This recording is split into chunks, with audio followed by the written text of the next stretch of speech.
Hello guys, today I will be talking about the mapping of the ancient world and where the books would really reside in it, right? So in the first four book series, in the first four books that we published will be the main series. And similar to how Star Wars was presented in film, the main four-book series takes place, in fact, in the middle of everything. There's 10 books prior to and 10 books post-wards, and the main four-book series of the ancient world is the middle of everything, just like how Star Wars was presented. So in the first book, we really don't see too much, I'll be honest with you. We really just go from Guria, way up here, and we travel downwards to the Legatur Eve Sanctus Bleat, and we travel around this area for the majority of the book.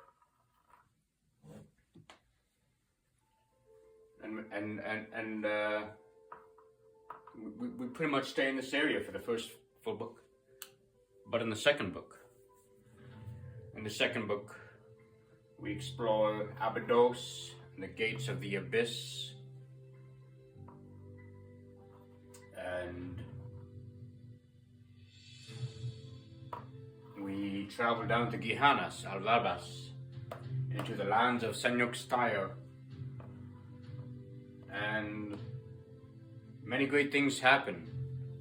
And the end of the second book is kind of think of the first two books as one story, and the second and the third and fourth book has another story, right? It's like we don't really see the climax or the character arches of the main characters, the three main characters, until the end of book two, because there's three main characters and we don't know about them until the end of book one. We read the entire book thinking, oh, that's the main character. But at the end of book one, we realize, oh, there's three main characters. So it takes us to the end of book two to conclude the arch of where all the three main characters are. So, at the end of book two, one of the main characters is down here, one of the main characters is over here, and one of the main characters is over here. They're all over the world, the universe, unuregnum. Book three takes us on quite the adventure. Book three takes us on a great travel in the Western Hemisphere, or the Weidong. And we explore great things over here, and we really dive into everyone's torture, right? And we explore the difficulties of one of the main characters as they enter this territory over here, and this realm up here. And of course, we explore in minor transcripts, we explore the difficulties of what's happening down here with the other main character. And in book four, we really focus on this area down here with the main character, but we also end up back down here on the main lands from the first book. It's quite the expansive storyline, man. I tell you, this is the future of literature and media entertainment. Say it 3 times. And for no other reason than saying it 3 times, just say it 3 times, because it's going to happen. So everything ends up being back here, and this is where the last war happens. The final war in book 4. But just like in World War I, they called that the last war too. So even in the final war, it's never really the end of any war. It's just the end of that war. So, but there is great recovery and reconcilement in book 4 of the main series, the end of the main series. after the main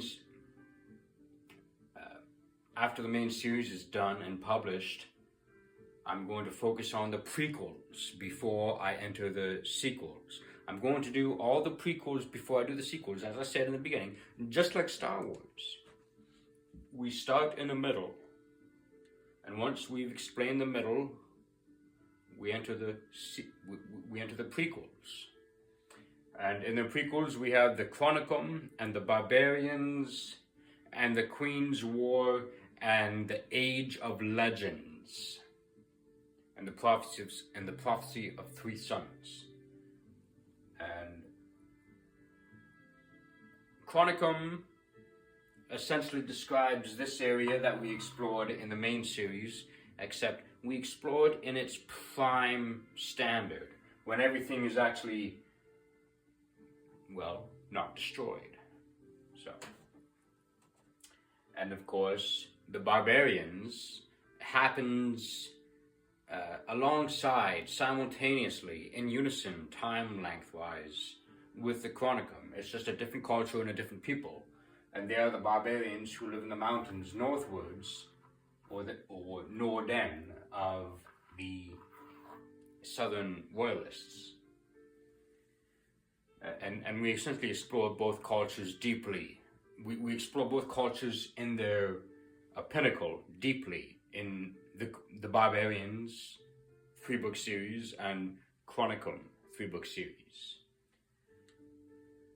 Prior to that, we have the Queen's War, which is when the Emperor of the Royalists was a boy, and when his father was the king. And in the Queen's War 3-book series, that still happens in this general area, just on a deeper historical timeline, so things are still a bit different, given the fact that people live on average 500 to 1,000 years old in this realm of existence, in this dimension.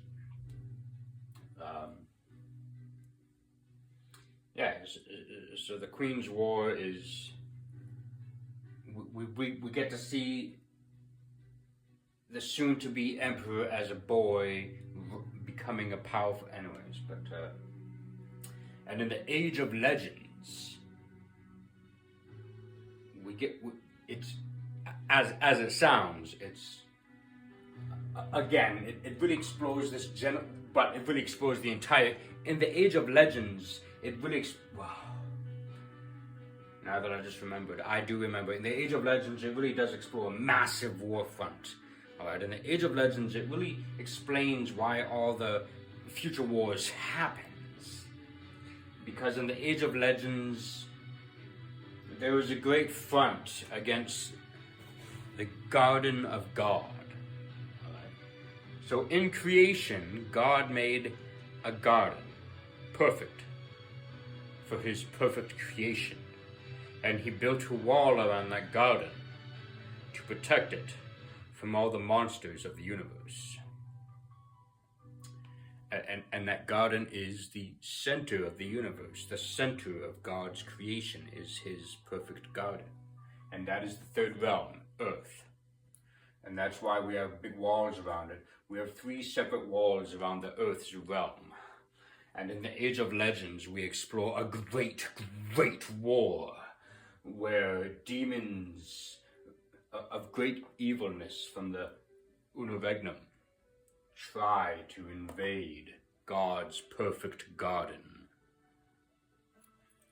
And so in the Age of Legends, we see all from warriors of the Minku, from legends of Chi, from the soldiers of the Paldo Empire to great swordsmen of the Amon's body, and great legends of warriors all throughout the Isles of Unclin and the lands of the Nord and the Gihadin and the Royalist Empire, and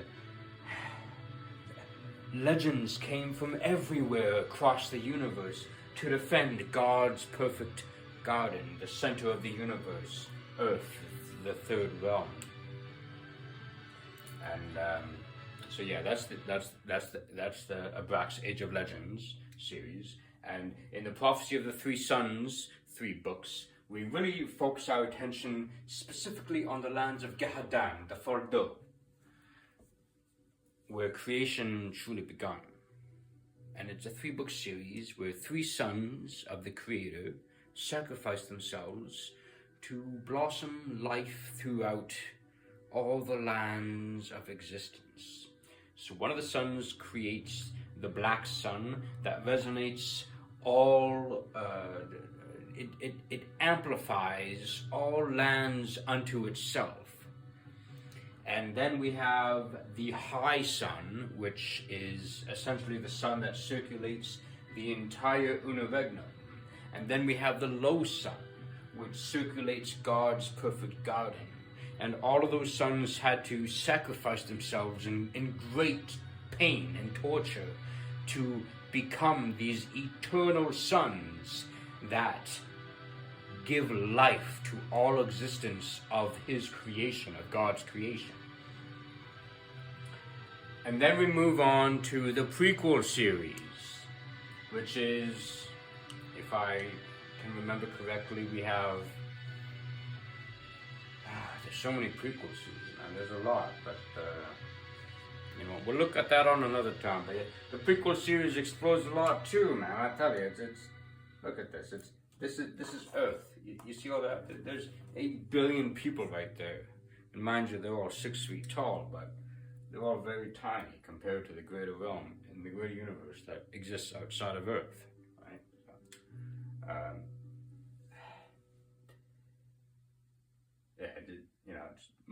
Most humans are around 12 to 20 feet tall, whereas God's perfect creation, we are made to be 6 feet tall. The universe is big and expansive, and it's very dangerous, and that's why we are protected. So, and the ancient world is a beautiful masterpiece of true. Well, it's a beautiful masterpiece, and I hope to be able to deliver it to you guys on time. God wills. So, the ancient world.